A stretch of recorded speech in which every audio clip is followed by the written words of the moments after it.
Alam nyo ngayon kasi, ang daming mga Biyernes na kukuha ng mga miyembro ng Malacanang Press Corps. Unang-una, libre na raw ang tanghalian ngayon. O, buffet style pa. Walang ganyan nung panahon ko. Nagpapakain kami pag may special occasion, pero wala kaming budget para pakainin yung Malacanang Press Corps araw-araw. O I could imagine dahil meron silang libreng pagkain araw-araw, pag sila yung nag-party, Christmas party, birthday party, bongga din. Di ba? At saka siyempre, ang ganda-ganda na raw ngayon ng new executive house kung saan naroroon yung press briefing room at saka yung press room ng Malacanang, no, dahil ginawa ng moderno ng Lisa Araneta, no, Marcos, no. So ang ibig sabihin ko, malapit na nga sa inyo ang Malacanang Press Corps dahil nga ang dami niyong binibigay na Biyernes sa kanila. Alam niyo yan, libreng tanghalian, hindi mangyayari yan sa Europe at sa Amerika.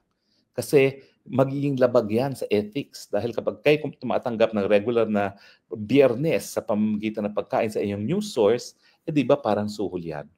Kaya walang ganyan, walang libreng lunch sa White House Press Corps at saka sa 10 Downing Street Press Corps ng United Kingdom, no? Dahil labag nga yan sa ethics. Pero yan, nangyayari nga po yan sa Malacanang Press Corps now.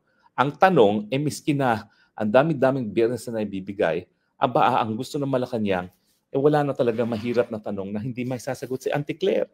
Hindi po pwede yun. Demokrasya tayo. Talagang kinakailangan ang mga taong gobyerno handang sumagot, lalong-lalo na sa mga mahihirap na tanong.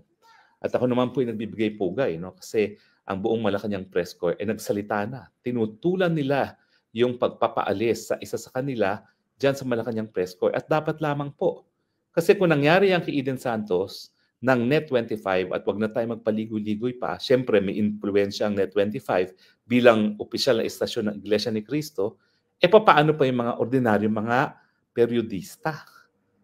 Si Eden po, naalala ko po yan. Nandyan na po ako sa Malacanang, 4 na taong kami magkasama. Wala naman po mahirap sa mga tanong niya.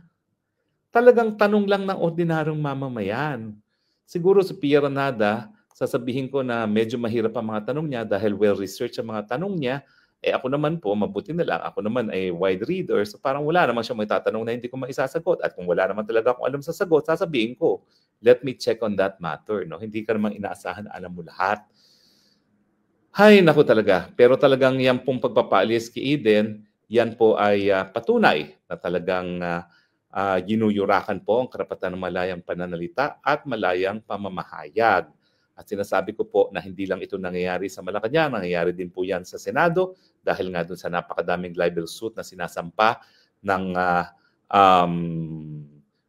Risa Tanas Ontivirus at nangyayari din po yan sa Kamara de Representante dahil nga dun sa mga hearing na ginagawa ng HUAD Committee na ipagpapatuloy daw kapag naging speaker muli itong si Tambaluslos, no? Na talagang ang hearing, ang talagang tunay na pakay niya ay para patahimikin ang mga vloggers.